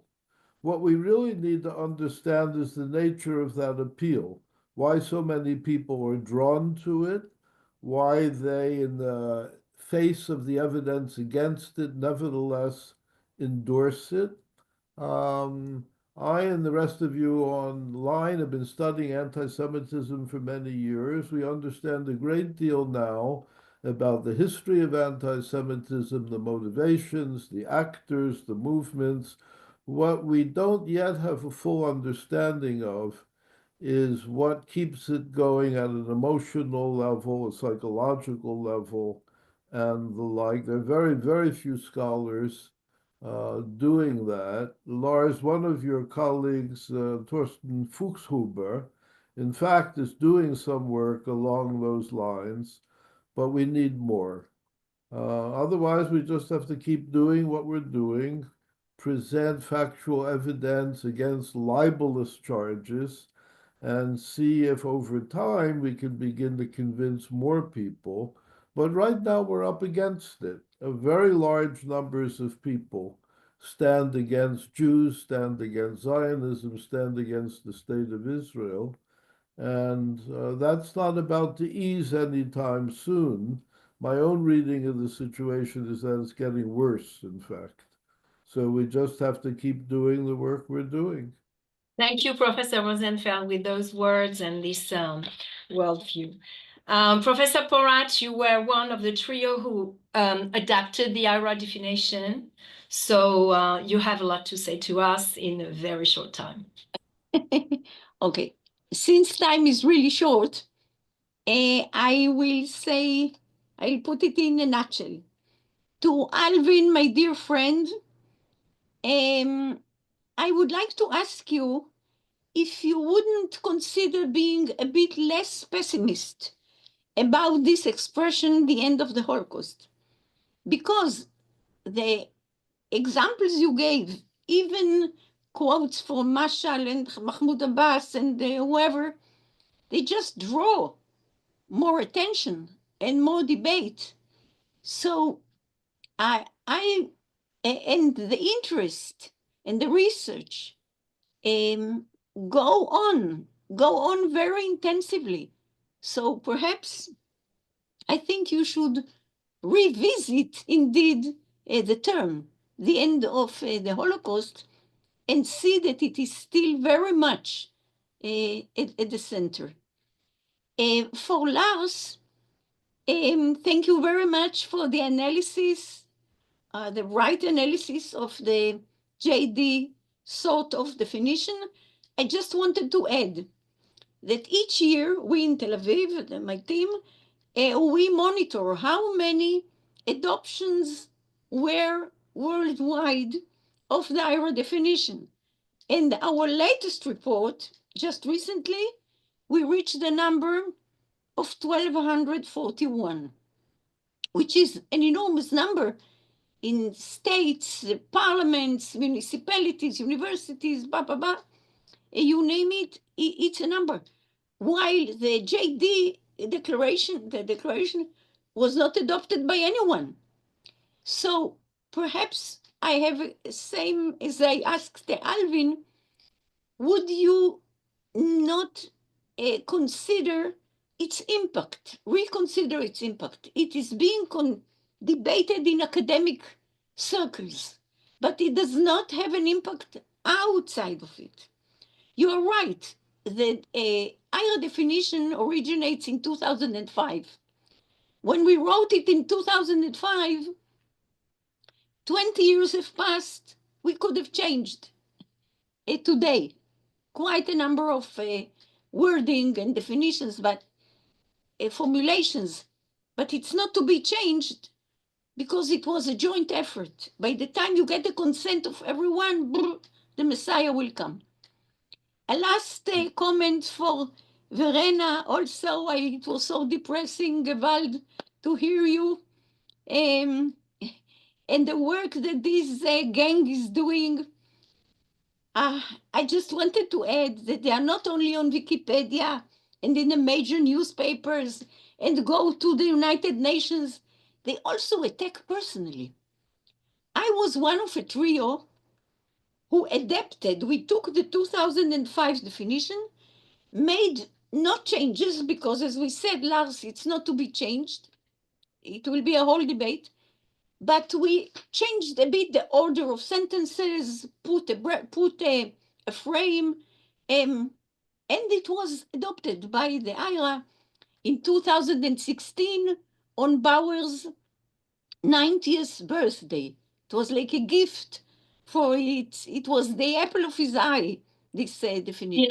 Will you forgive me? Yes, I'm finishing, definitely. We are really Late. They go also personally, Verena. They attack personally. They attacked Bauer. They attacked me. In the Durban conference, I defended Holocaust with a capital H and no S at the end. They also attack personally. They go low, low and lower than your belt. That's it. So you can regard it as a compliment. If they attack you, you said something right.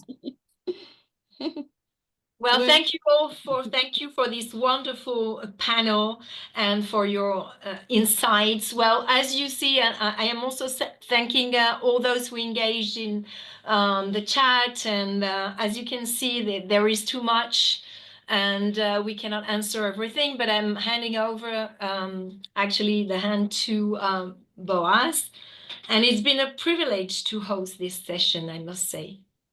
Yes, so just before we say goodnight, I'll say thank you to the speakers, to Françoise, who did it very well, as usual.